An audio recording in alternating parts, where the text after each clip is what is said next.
araw sa inyong lahat. Ako po si Sheena Talagit mula sa BSE2N. Gusto niyo bang makinig ng isang kwento?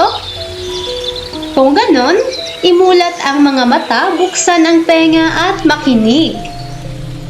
Ang katahimikan ay maaaring magdala ng iba't ibang kahulugan. Minsan ito'y tanda ng kapayapaan, minsan naman ay nagbubunga ng haka-haka at maling akala. Maraming kwento ang nakatago sa mga tahimik na sulok ng ating komunidad. Mga kwentong hindi natin nakikita sa unang tingin. Ngayong gabi, isasalin natin sa inyo ang isang kwento tungkol sa isang barangay na tahimik tuwing gabi.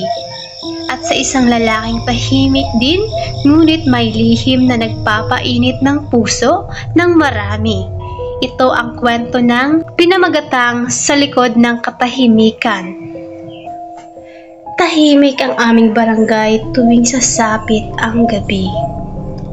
Tanging huni ng kuliglig at agos ng ilog ang maririnig. Doon ako madalas nauupo sa bintana. Pinagmamasdan ang dilim at iniisip ang mga kwentong maaaring mabuo mula rito.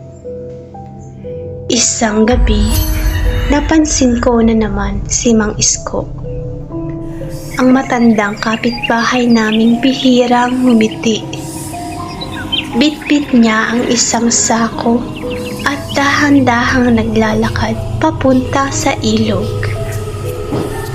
Matagal ko na siyang napapansin at tulad ng iba, may mga haka-haka rin ako sa isip. Anak, huwag kang makikialam.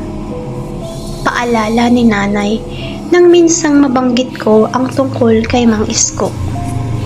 Ngunit, nanaigang ang aking kuryosidad. Sinundan ko siya isang gabi sa likod ng mga puno. Nakita ko ang hindi ko inaasahan. Mga batang sinalubong siya, masayang tinanggap ang laman ng sako. Bigas, tinapay, at ilang laruan. Maraming salamat po, sabay-sabay nilang sabi. Napagtanto ko ang aking pagkakamali.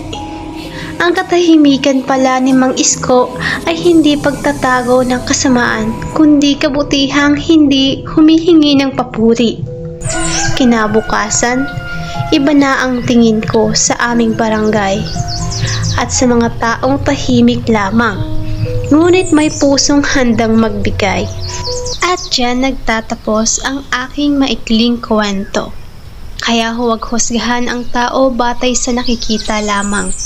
Sana po ay nagustuhan nyo ang aking kwento at may napulot kayong aral mula dito.